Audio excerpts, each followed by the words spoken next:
तो दिल्ली में किसकी सरकार बनेगी, किसकी हार होगी, इसका इंतजार करना होगा। लेकिन उससे पहले इलेक्शन कमीशन का एक्शन जबरदस्त तरीके से देखने को मिल रहा है। देखिए, मतदान से पहले चुनाव आयोग की बड़ी कार्रवाई देखने को मिली है और इलेक्शन कमीशन की ओर से देखिए 88 करोड़ की जो आपको बता दें जो सामान है वो बरामद किया गया। चुनाव आयोग को 7500 से ज्यादा शिकायत मिली थी और उन्हीं शिकायतों के आधार पर ये बड़ी कार्रवाई देखने को मिली है। लगातार देखिए कि सुरक्षा एक तरफ कड़ी देखने को मिल रही है तो दूसरी तरफ इलेक्शन कमीशन जो है वो लगातार एक्शन मोड में दिखाई दे रहा है। 220 करोड़ से ज्यादा की जो सामान है बरामद किए गए हैं। 88 करोड़ की ड्रग्स जो है वो भी बरामदगी हुई है। तो चुनाव आयोग को लगातार जो शिकायतें मिल रही थी उन्हीं शिकायतों के आधार पर ये कार्रवाई देखने को मिल रही है। लगातार देखिए किस तरीके से, क्योंकि दिल्ली में कल वोट डाले जाएंगे। 70 विधानसभा सीटों के लिए कल सुबह से वोटिंग शुरू हो जाएगी, लेकिन उससे पहले ही सुरक्षा चाक चौबंद जो है पूरे दिल्ली में देखने को मिल रही है और साथ ही साथ इलेक्शन कमीशन भी एक्शन मोड में नजर आ रहा है। बहरहाल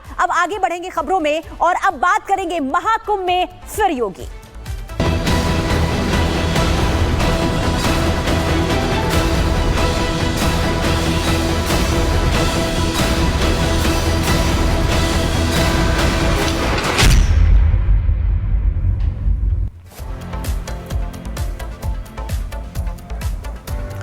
तो महाकुंभ विहंगम है और इसमें दुनिया का संगम देखने को मिल रहा है, क्योंकि महाकुंभ में सिर्फ देश ही नहीं बल्कि विदेशों से भी श्रद्धालु आ रहे हैं। और आज विशेष तौर पर भूटान के नरेश डुबकी लगाएंगे। भूटान नरेश उत्तर प्रदेश के दौरे पर है।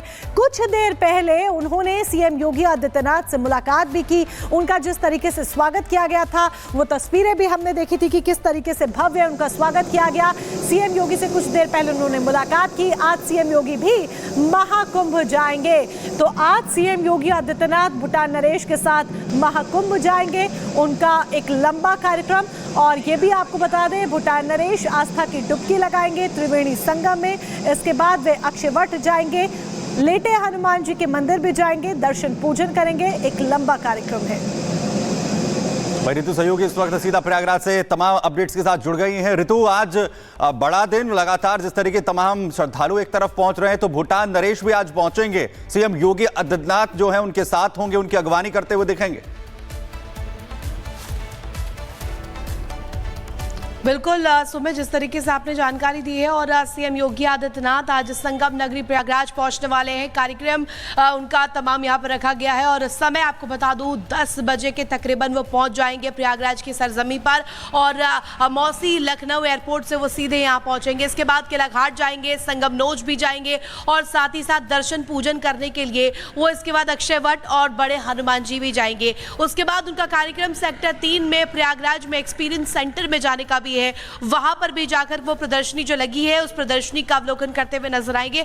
और आपको एक महत्वपूर्ण जानकारी दे दूं, क्योंकि प्रधानमंत्री नरेंद्र मोदी का भी कल आगमन है प्रयागराज में, उन तैयारियों का भी जायजा सीएम योगी आदित्यनाथ धरातल पर पहुंचकर लेते हुए नजर आएंगे। इसके बाद आपको बता दें 2:30 बजे के तकरीबन समय रखा गया है जब वो यहां से प्रयागराज से रवाना होंगे। यानी कि कुल मिलाकर के 5.5 से 6 घंटे का कार्यक्रम सीएम योगी आदित्यनाथ का आज प्रयागराज में रहने वाला है। प्रयागराज में वो तमाम जगहों पर पहुंचेंगे, लोगों से मुखातिब होते हुए नजर आएंगे। क्या कुछ व्यवस्थाएं हैं उन्हें ग्राउंड जीरो पर परखते हुए नजर आएंगे। जिस तरीके से हमने देखा था मौनी अमावस्या पे जो स्थिति हुई थी उसके बाद कल अमृत स्नान में किस तरीके से इंतजाम किए गए थे, यानी कि लगातार मॉनिटर जो है सीएम योगी आदित्यनाथ इस पूरे महाकुंभ को कर रहे हैं और महाकुंभ पर पैनी नजर बनी हुई है। भूटान नरेश भी आज पहुंचने वाले हैं संगम और यहां पर वो आस्था की डुबकी लगाते हुए नजर आएंगे, जो कि अपने आप में महत्वपूर्ण हो जाता है, भव्यता दिखाता है कि आखिर खाली देश ही नहीं विदेशों तक अब इसका डंका बज रहा है। महाकुंभ का जो बोलबाला है वो सुनने को मिल रहा है और सीएम योगी आदित्यनाथ आज जब पहुंचेंगे बेहद महत्वपूर्ण होने वाला है, क्योंकि दर्शन पूजन के साथ साथ कई कार्यक्रमों में भी हिस्सा लेंगे। जैसे कि मैंने बताया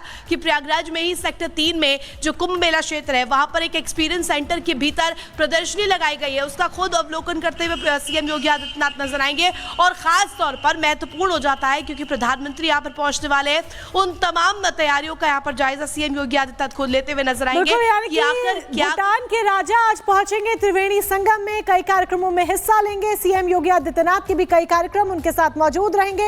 इस बीच एक बड़ी अपडेट आपको ये भी बता दें कि कल कुंभ में स्नान करेंगे प्रधानमंत्री नरेंद्र मोदी। लगातार वीवीआईपी मूवमेंट जो है वो महाकुंभ में देखा जा रहा है और ऐसे में प्रधानमंत्री नरेंद्र मोदी का कार्यक्रम महाकुंभ का है। प्रयागराज दौरा, महाकुंभ का दौरा, महाकुंभ में हिस्सा लेंगे, त्रिवेणी संगम में डुबकी लगाएंगे। प्रयागराज का दौरा पीएम मोदी का 5 फरवरी का यानी कि कल के दिन प्रधानमंत्री नरेंद्र मोदी त्रिवेणी संगम में आस्था की पवित्र पावन डुबकी लगाएंगे। कल जो तस्वीरें प्रयागराज से सामने आएंगी वो प्रधानमंत्री नरेंद्र मोदी के सामने आएंगी, जहां पर वो अध्यात्म में डूबे हुए दिखाई देंगे।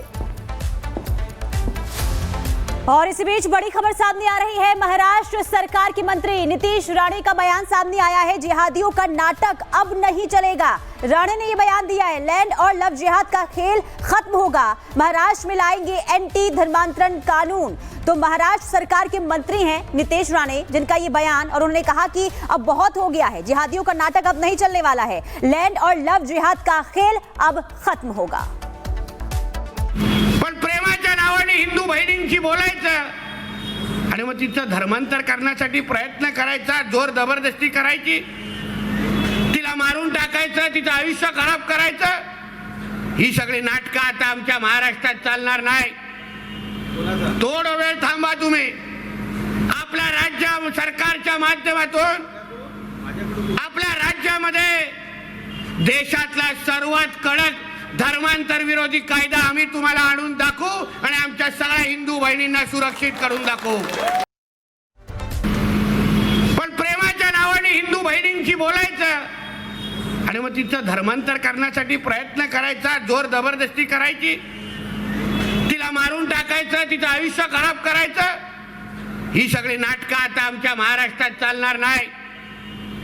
थोडा वेळ थांबा तुम्ही।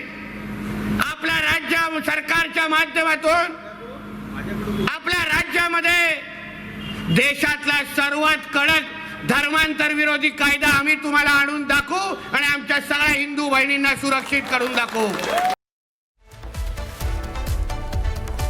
चलिए आगे बढ़ते और बात करते हैं छोटा धमाका बड़ी साजिश की। और बड़ी खबर से जुड़ी बता दें, पंजाब पुलिस ने चौकी पर ग्रेनेड हमले से इनकार कर दिया है। धमाके को लेकर अमृतसर पुलिस कमिश्नर का ये बयान सामने आया है और ग्रेनेड हमले से इनकार किया गया। इस वक्त की बड़ी खबर आपको बता रहे हैं, पुलिस चौकी नहीं चेक पोस्ट के पास ये धमाका हुआ, ये पुलिस की तरफ से जानकारी दी गई है। धमाके से पोस्ट की एक दीवार क्षतिग्रस्त हुई। बाइक सवार ने चेक पोस्ट पर विस्फोटक फेंका है। संदिग्ध बाइक सवारों की तलाश अब जारी है। तो कार्रवाई लगातार हो रही है, एक्शन लगातार जारी है, ये पुलिस की तरफ से जानकारी दी गई।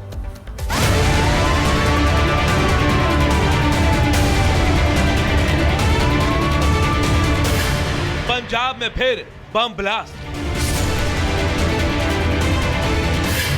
आतंकी हमले की आशंका, जांच में जुटी